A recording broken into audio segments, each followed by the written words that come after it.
ఒక party banner పై గెలిచి మరో పార్టీతో చేరి ఇప్పుడు మేజర్ పంచాయతీ పరిపాలనకు ఆటంకంగా మారిన నర్సనపేట మేజర్ పంచాయతీ ఉప సర్పంచ్ సాసుపల్లి కృష్ణబాబుపై పాలకవర్గ సభ్యులు ధ్వజమెత్తుతున్నారు. ఏకంగా మంగళవారం శ్రీకాకుళం ఆర్డీఓ కార్యాలయానికి వెళ్లి 16 మంది సభ్యులు సంతకాలతో నర్సనపేట మేజర్ పంచాయతీ ఉప సర్పంచ్ సాసుపల్లి కృష్ణబాబుపై అవిశ్వాస తీర్మాన నోటీసును అందజేశారు.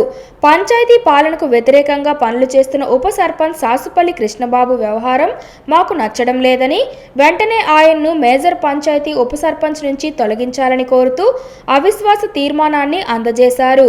ఈ కార్యక్రమంలో మాజీ ఉప సర్పంచ్, ప్రస్తుత ward member Korada Chandrabhushan Gupta, ward మెంబర్లు రఘుపాత్రుని శ్రీధర్, బంకుపల్లి శర్మ, అలాగే వీరితో పాటు ఎంపీపీ ఆరంగి మురళీధర్, జడ్పీటీసీ చింతు రామారావు, మాజీ చైర్మన్ రాజాపు అప్పన్న, ఎంపీటీసీ బగ్గు రమణయ్య, నేతింటి రాజేశ్వరరావు, మాజీ డైరెక్టర్ బబ్బోది ఈశ్వరరావు, సతివాడ రామినాయుడు, తోట భార్గవ్ తదితరులు పాల్గొన్నారు. ఆర్డీఓ గారికి మేము నోటీస్ అందజేసాం. తర్వాత ఆర్డీఓ గారు డేట్ ఫిక్స్ చేసి మళ్ళా మాకు అందరికీ బాడీ మొత్తం సమావేశపరిచి ఆ రోజు ఎన్సీ అన్నది పెట్టడం జరుగుతుంది.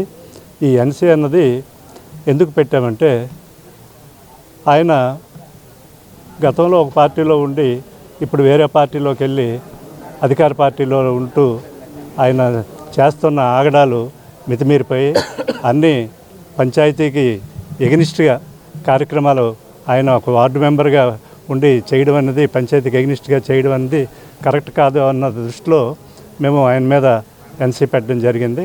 అంతకన్నా ఆయన మీద మాకు వ్యక్తిగతంగా ఎటువంటి ద్వేషం కానీ వేరే భావం కానీ మాకు లేదు. ఏదైనా పంచాయతీ వార్డు మెంబర్ అయినామంటే ఆ వార్డు మెంబర్ వరకు మనం పంచాయతీకి ఫేవరబుల్గా మనం నడుస్తుండాలి. ఏదైనా పంచాయతీ తప్పు చేస్తే మనం తప్పు చేసిందని చెప్పి మనం తెలియజేయాలి, మీటింగ్లో నిలదీయాలి తప్పించి మనమే తప్పు చేయిస్తే మరి పంచాయతీ వరకు ఎటువంటి మనం వాళ్ళు చేసిన తప్పులను మనం అడిగే పరిస్థితి ఉండదు. కాబట్టి ఆయనపై ఎన్సీ పెట్టడం జరిగింది.